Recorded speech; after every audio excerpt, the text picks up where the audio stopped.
किसानों की संसद आज महिलाओं ने संभाली है। वो संसद जो जंतर मंतर पे चल रही है। जंतर मंतर पे हर रोज 200 किसानों का जत्था अपनी संसद लगा रहा है और आज ये जत्था सिर्फ और सिर्फ महिलाओं का था।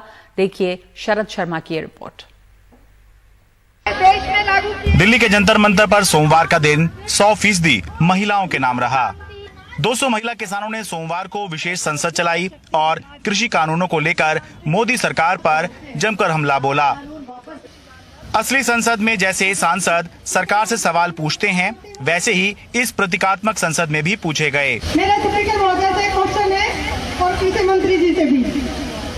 जब कोरोना काल था, सारी दुनिया इतनी परेशान थी, तो कौन सी इतनी जल्दी थी कि उस टाइम पे ये तीनों बिल पास कर दिया आपने।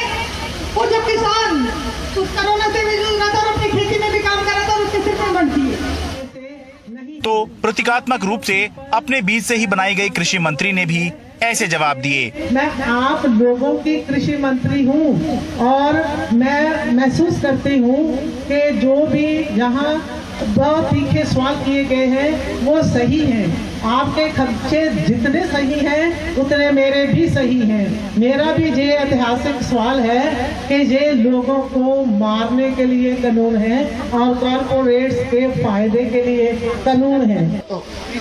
महिला किसान संसद में 46 साल की रमेश अंतिल भी आई। सोनीपत जिले के मुकीनपुर गांव की रमेश अंतिल आंदोलन में शुरू से जुड़ी हुई हैं। 3 फरवरी को सिंगू बॉर्डर पर आंदोलन के दौरान ही उन्होंने अपने पति को खो दिया, लेकिन जज्बा बरकरार है। 3 फरवरी को मेरे पति शहीद हुए, फिर भी मेरी सास ने ये कहा कि जमीन और जमीर अपनी बचानी है बेटा, मान और सम्मान के साथ अपने काले कानून रद्द करा के आने हैं। अगर मेरी बेटी होगी तो उन्होंने मेरी बहू नहीं मान रखा, मैंने अपनी बेटी मान रखा उन्होंने मेरे को। ये बच्चा अपनी माँ के साथ पंजाब के बरनाला से जंतर मंतर पहुंचा। खेती के कानून के बारे में किसने बताया? कृषि कानून के बारे में आपको क्या बताया है? खेती में हमारी बचत कम होती है, किसान खुदकुशी करते हैं, काले कानून और जब ये कानून और क्या बताया काले कानून के बारे में? जमाखोरी का कानून है, इसका काले कानून और जैसे हमारे मुल्क में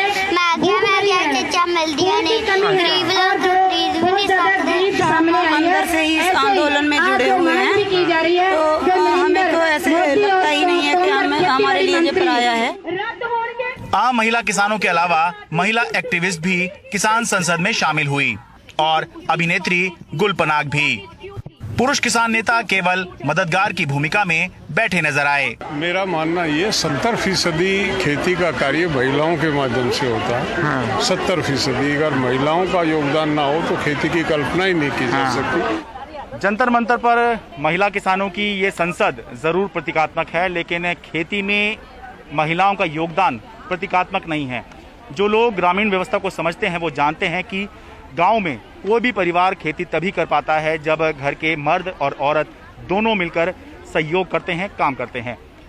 जंतर मंतर दिल्ली से अपनी सहयोगी सुकीर्ति द्विवेदी और कैमरा पर्सन मोहम्मद मुरसलीम के साथ मैं शरद शर्मा, NDTV इंडिया।